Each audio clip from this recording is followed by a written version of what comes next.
Hello students, myself Suman. Welcome to my YouTube channel Study with Suman. Today in this video, I'm going to take class 8th English supplementary book It So Happened of NCERT pattern. We will take chapter number 4, The Treasure Within. In my previous video, I explained the first part of this chapter. In this video, we will continue the second part. Let's start. He stumbled on architecture because he knew little French and less German. So here, he stands for Hafiz, Hafiz contractor. तो Hafeez contractor जो था वो architecture की ओर by chance ही चला गया, by chance ही वो भवन निर्माण कला की ओर उसका रुझान हुआ. Because he knew little French, knew उसको कुछ फ्रेंच आती थी एंड लेस जर्मन, और जर्मन नहीं आती थी, मतलब कम आती थी उसे. He was off beat even in the pranks that he played on others. Off beat यानी कि अब उसे रुचि नहीं थी उन प्रैंक्स में जो वो दूसरों पर करता था, दूसरों के साथ खेलता था. When he found his calling, there was no looking back. Found his calling. जब उसे अपना व्यवसाय कॉलिंग मिल गया, व्यवसाय मिल गया, उसे अपना बिजनेस मिल गया, there was no looking back. तो उसने कभी पीछे मुड़कर नहीं देखा. अब बेला राजा यानी बी आर जो बेला राजा हैं उनसे पूछते हैं, how did you get into the field of architecture, कि आप आर्किटेक्चर की फील्ड में कैसे आए. तो हफीज़ कहता है, in the college for architecture, यानी कि जो आर्किटेक्चर के लिए कॉलेज था, nobody who had got below 80 to 85% was allowed to enter. तो जो भी व्यक्ति यानी कि किसी को भी 80 से 85% से नीचे कम मार्क्स आने वाले को उसमें एंट्री नहीं मिलती थी, उसमें एडमिशन नहीं मिलता था. आई हैड ओनली 50% और मेरे पास 50% थे. I wanted to join the army, मैं आर्मी को ज्वाइन करना चाहता था, आर्मी में जाना चाहता था. I got my admission letter but my aunt tore it up, मुझे अपना एडमिशन लेटर भी मिल गया, यानी कि प्रवेश पत्र भी मिल गया, बट मेरी आंट ने, मेरी मौसी ने उसे फाड़ दिया. Then I decided that I wanted to join the police force. तो मैंने फैसला किया कि मैं पुलिस फोर्स को मैं इसमें ज्वाइन करना चाहता था, यानी कि पुलिस फोर्स में जाना चाहता था. My mother said, don't join the police force join मत करो, जस्ट डू योर ग्रेजुएशन, अपना ग्रेजुएशन पूरी करो, यानी कि अपनी BA पूरी करो. सो I went to Jai Hind college in Bombay जो आजकल का मुंबई है इन टूडेज, अब उसका नया नाम है. तो बॉम्बे के जय हिंद कॉलेज में मैं चला गया. There I was to either take French और जर्मन, वहाँ मुझे फ्रेंच और जर्मन दोनों में से एक लैंग्वेज लेनी थी. तो I had studied French for 7 years. यदि भी मैंने 7 years तक फ्रेंच भाषा जो थी, फ्रेंच लैंग्वेज जो थी वो पढ़ी थी, उसकी स्टडी की थी. I do not know 7 words of French, लेकिन फिर भी मैं उसके 7 words भी नहीं जानता था, मुझे नहीं आती थी. सो आई टुक जर्मन, इसमें जर्मन लैंग्वेज थी. देन माई जर्मन टीचर डाइड. तब क्या हुआ, मेरे जर्मन टीचर थे, उनकी डेथ हो गई. The college told me that I could change the college और टेक फ्रेंच. तो कॉलेज मुझे कहा कि मैं तो कॉलेज चेंज कर सकता हूँ या फिर फ्रेंच ले सकता था ना. Who would give me admission in another college, अब मुझे दूसरे कॉलेज में एडमिशन कौन देता. I had got admission to Jai Hind bye influence. तो मुझे बाय इन्फ्लुएंस मतलब सिफारिश से जय हिंद कॉलेज में एडमिशन मिल गया. So I thought okay I will take French. मैंने सोचा ठीक है मैं फ्रेंच ले लूँगा. And I started learning French again. इसलिए मैंने फ्रेंच पढ़नी शुरू कर दी, सीखनी शुरू कर दी. I learn it from my cousin, मैंने अपने कज़न से इसे सीखा. She was an architect's wife. वो कौन थी, वो एक आर्किटेक्ट्स की वाइफ थी, यानी कि एक वास्तुकार, एक भवन निर्माण जो करते हैं, जो डिज़ाइंस बनाते हैं आर्किटेक्ट्स, उसकी वाइफ थी. देन बिलाज asked, was it then that you decided you wanted to do architect, क्या ये तब था कि जब आपने आर्किटेक्चर करने का फैसला किया. तो Hafeez says, actually it all happened quite by chance, ये सब बाई चांस ही हो गया. In the architects office I saw somebody drawing a window detail. Architecture के ऑफिस में मैंने किसी को एक खिड़की का डिज़ाइन बनाते देखा, डिटेल पिक्चर बनाते हुए देखा. अब in detail is a very advanced drawing. Window की डिटेल बनाना, एक उसका विस्तृत चित्र बनाना, एक बहुत ही एडवांस ड्राइंग है, बहुत ही उन्नत किस्म की ड्राइंग होती है. I told him that his drawing was wrong, मैंने उसे बताया कि उसकी ड्राइंग रॉन्ग थी. The window he had drawn would not open, जो खिड़की उसने बनाई थी वो नहीं खुलेगी. He then had a bet with me, उसने मेरे साथ शर्त लगाई. And he found that indeed, और बाद में उसने क्या पाया कि ऐसा ही था. हिज ड्राइंग वॉज रॉन्ग, उसकी ड्राइंग रॉन्ग थी. My cousins husband was surprised. मुझे कज़न थे, उसके जो हस्बैंड थे वो बहुत हैरान हो गए थे। He asked me to draw few specific things, और मुझे कुछ स्पेसिफिक, कुछ विशिष्ट चीज़ों की डिज़ाइन इनके मुझे ड्रॉ करने को कहा, मुझे उसके पिक्चर्स बनाने को कहा, विच आई इमीडिएटली डिड, जिसे मैंने तुरंत ही बना दिया, उसी समय बना दिया। He asked me to design a house, उसने मुझे एक घर का डिज़ाइन बनाने को कहा, और मैंने डिज़ाइन अ हाउस, और मैंने एक घर डिज़ाइन कर दिया। आफ्टर दैट, उसके बाद he told me to drop everything and join architecture, उसने मुझे क्या बताया कि आप हर चीज़ को एकदम छोड़ दो और आर्किटेक्चर यानी कि वास्तुकला को ज्वाइन करो।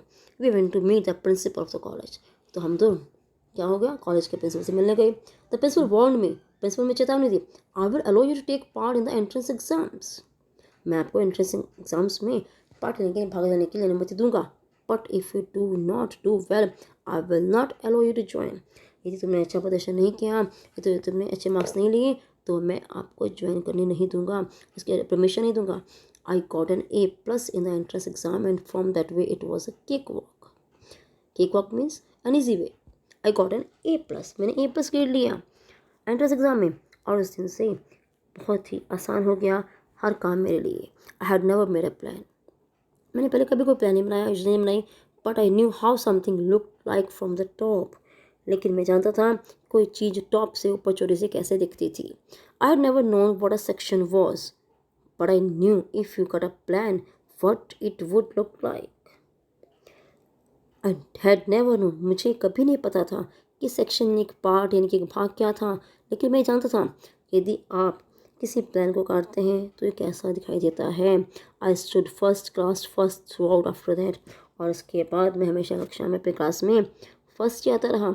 आई believe that all this understanding came from what I used to play and do during school, ये सारी समझ मुझे कैसे आई, सारी समझ जो कुछ भी मैं स्कूल में खेलता था और करता था, उससे ये सारी समझ जो थी मेरे दिमाग में आई। I had a friend called Bahram Divecha, मेरा एक बहुत ही पुराना बहराम दिवेचा नाम का मित्र था। We used to have competitions between us for designing forts guns and ammunition, हम एक दूसरे के बीच में, हम दोनों के बीच में कॉम्पिटिशन्स होते थे किला डिज़ाइन करने में, फोर्ट्स किले, गन्स बंदूकें, और एम्यूनेशन। एम्यूनेशन मीन्स क्या होता है, कारतूस, गोला बारूद, इसके डिज़ाइंस जो थे हम लोग आपस में बनाते थे और कॉम्पिटिशन करते थे। Each of us would design something in an effort to be different, तो हम दोनों ही कुछ ना कुछ अलग डिफरेंट बनाने के चक्कर में, इनकी कुछ स्पेसिफिक बनाने के चक्कर में कौन कौन डिज़ाइन हमसे बनता था, हम लोग बना देते थे। In school one I was in the second और थर्ड स्टैंडर्ड, स्कूल में जब मैं सेकेंड या थर्ड में था, one of my teachers Mrs Gupta saw my sketches, हमारे एक टीचर थे मिसेस गुप्ता, उन्होंने मेरे स्केचेस देखे थे, मेरे रेखाचित्र देखे थे, एंड टोल्ड मी, उन्होंने बताया था, see you are useless in everything else but your sketches are good, आप हर चीज़ में जो हो बेकार हो, यूजलेस हो, बट योर स्केचेस जो हैं बहुत अच्छे हैं, ये चीज़ें अच्छे हैं। When you grow up you become an architect, जब आप बड़े हो गए तो एक आर्किटेक्ट बनना। I you know at the time but she was right, मैं उस समय इस चीज़ को नहीं जानता था, परंतु वो सही थी। लेटर, बाद में, after I became an architect, जब मैं आर्किटेक्ट बन गया, I went back to meet her and tell her, मैं उनसे मिलने गया और उन्हें बताया that I have become an architect. तो बिया यानी कि बेला राजा पूछते हैं, why do you think you did not like studies, आप ऐसा क्यों सोचते हो कि आपको स्टडीज़ यानी कि पढ़ाई से अच्छी नहीं लगती थी। Was it because you felt you could not cope, क्या ऐसा था कि आप लोग फील करते थे कि आप एहसास, आपको ये महसूस होता था कि आप उस कुड कॉप, कि आप जो हैं पढ़ाई को चला नहीं सकते थे, आप पढ़ाई नहीं कर सकते थे, कुल डील विद द करिकुलम, या उस माहौल को, या उस सिलेबस को जो है वो नहीं, आप उसको अच्छे से समझ सकते थे। ऐसे I was very bad at languages, जो भाषाओं के मामले में जो थी मेरी सिचुएशन जो थी वो बहुत ख़राब थी। Science and geography I could deal with, science और जोग्राफी में कुछ भी मैं करता था, थोड़ा बहुत मैं करता था। मैथ्स वॉज वेरी बैड, मेरा मैथ्स जो था वो बहुत ज़्यादा ख़राब था। I just was not interested, क्योंकि मेरा उसमें रुचि नहीं थी।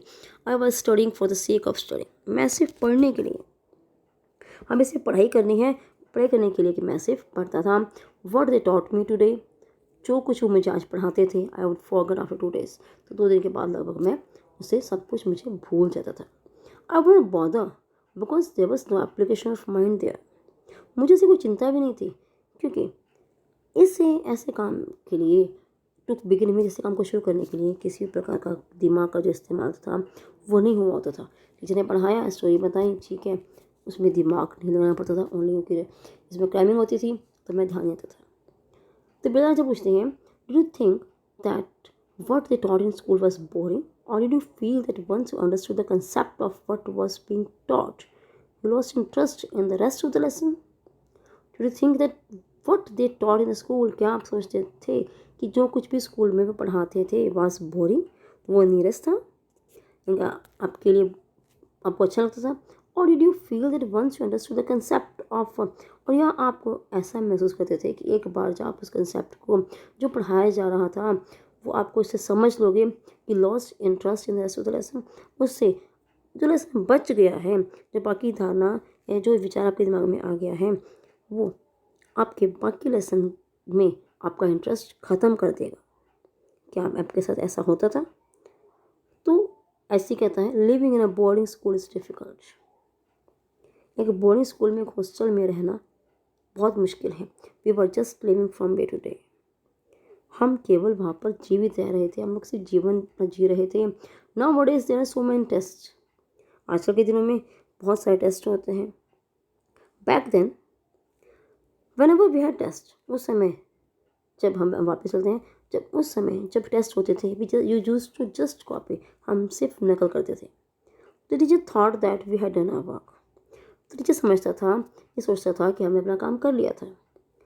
तो बेलाजा कहती हैं, there is a contention that giftedness and learning disabilities go hand in hand. There is a contention, ये एक विवाद का विषय है कि गिफ्टेडनेस, जो प्रतिभा आपके पास है, जो गॉड गिफ्टेड है, और लर्निंग, आपकी जो सीखने की डिसएबिलिटीज के जो अयोग्यताएं हैं, आप में इसकी योग्यता नहीं है, गो हैंड इन हैंड, साथ साथ चलती हैं। Do you think this applies to you, क्या आप सोचते हैं कि आपके ऊपर भी लागू होती है? ऐसी हफीज़ कहता है, वेल ठीक है, take some students from my class, मेरे विषय कुछ विद्यार्थी लोग, those who always stood first और second are today doing very ordinary jobs.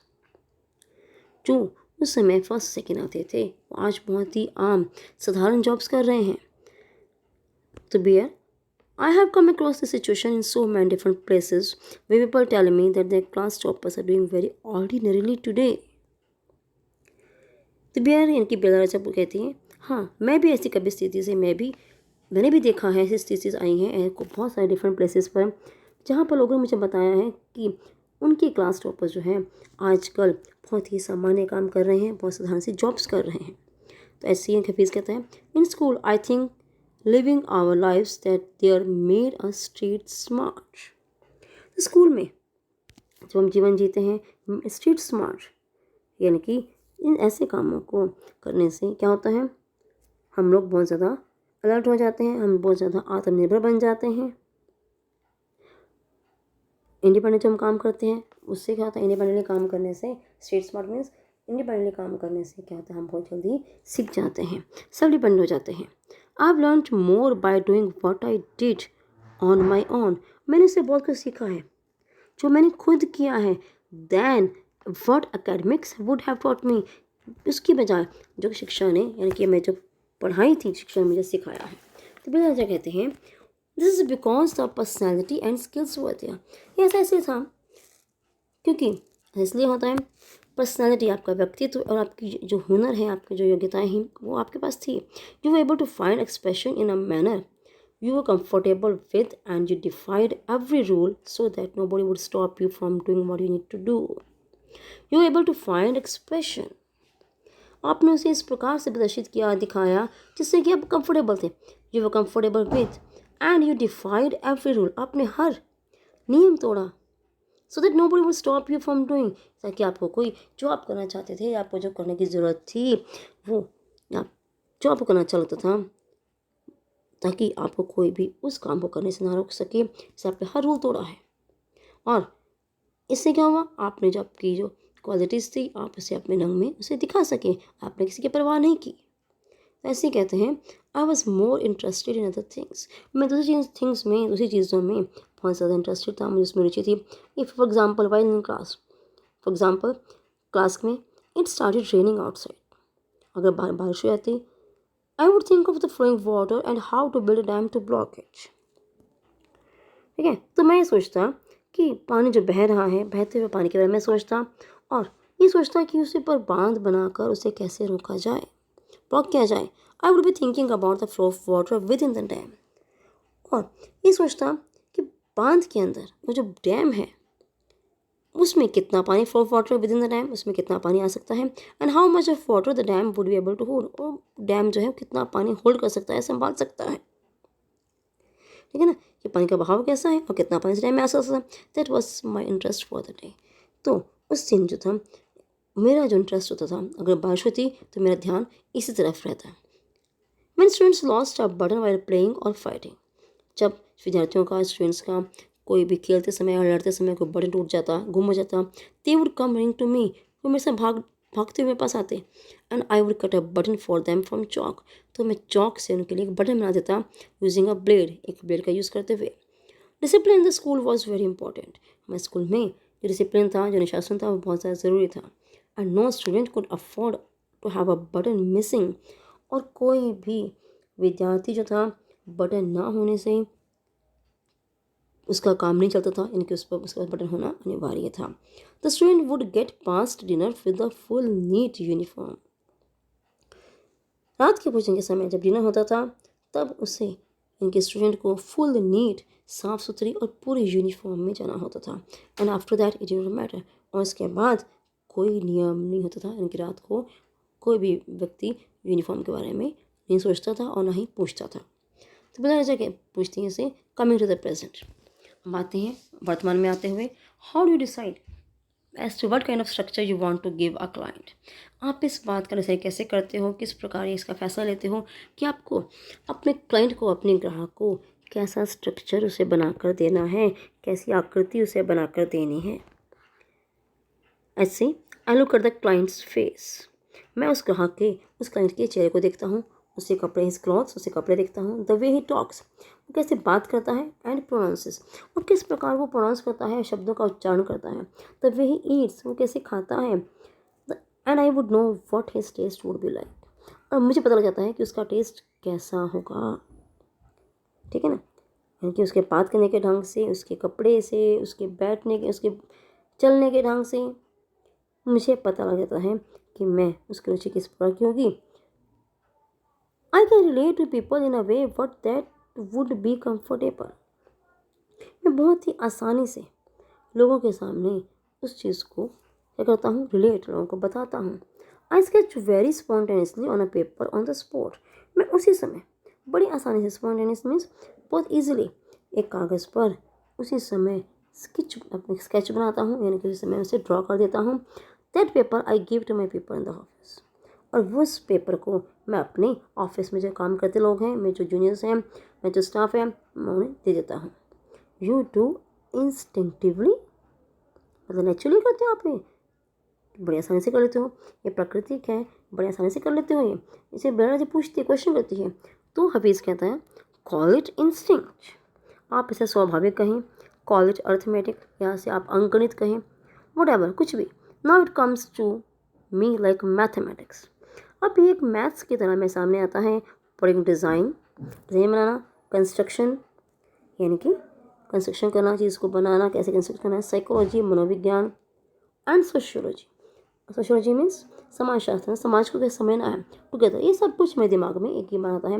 And making a sketch from all that, और इनसे स्केच बनाना, एक चित्र बनाना, ये सब क्या है, दैट इज़ मैथमेटिक्स। तो मेरे लिए मैथमेटिक्स क्या है, डिज़ाइन बनाना, उस कंस्ट्रक्शन को बनाना, किस प्रकार उसको डिज़ाइन को हमने दिमाग में डिज़ाइन आता है, फिर हम उसे कंस्ट्रक्ट करते हैं, बनाते हैं, उस जो हमारे सामने क्लाइंट आया है उसकी साइकोलॉजी कैसी है, उसका माइंड कैसा है, एंड सोशियोलॉजी, वो कैसा बैठता है, उसका जो समाज, जो सोशल स्टेटस है वो कैसा है, कितना अफोर्ड कर सकता है, तो ये सब चीज़ों से जो चीज़ बनती है, that is mathematics for me.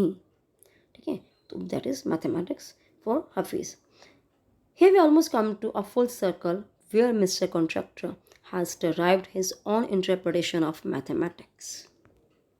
तो यहाँ हम ऑलमोस्ट अ फुल सर्कल, हमें पूरा सर्कल घूम लेते हैं, पूरा चक्कर घूम लेते हैं कि जहाँ मिस्टर कॉन्ट्रैक्टर ने पूरी अपनी मैथ्स की जो इंटरप्रिटेशन है, जो उसकी डेफिनेशन है, उसकी व्याख्या है, वो उन्होंने पूरी व्याख्या अपनी तरफ से दे दी है, क्योंकि उन्होंने बताया ना कि मैथ्स क्या है मेरे लिए, डिज़ाइन बनाना, कंस्ट्रक्शन करना, उसकी साइकोलॉजी पढ़ना और सोशोलॉजी के बारे में जानना उस क्लाइंट के, ठीक है ना। तो उन्होंने अपनी मैथमेटिक्स की इंटरप्रिटेशन दे दी है, उसकी डेफिनेशन दे दी है।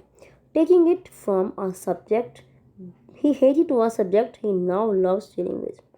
उस सब्जेक्ट से लेकर जिस सब्जेक्ट को वो बहुत ज़्यादा, जिससे हेट करता था, जिससे ज़्यादा सबसे ज़्यादा वो उसे नफरत थी, उस सब्जेक्ट तक, उस विषय तक जिसमें, क्योंकि जिससे उसे काम करना अच्छा लगता है, उसे उस वर्क को अच्छा करना लगता है, यानी कि उसे डिज़ाइंस बनाना अच्छा लगता है, उनकी आर्किटेक्चर यानी स्केचेस बनाना अच्छा लगता है। तो उसे क्या चीज़ बनाया उसने, मैथमेटिक्स को एक नया सब्जेक्ट अपनी तरफ से बनाया। So dear students, here the lesson ends. So I hope all of you have understood it very well. Do like, share and subscribe my YouTube channel Study with Suman. Thank you.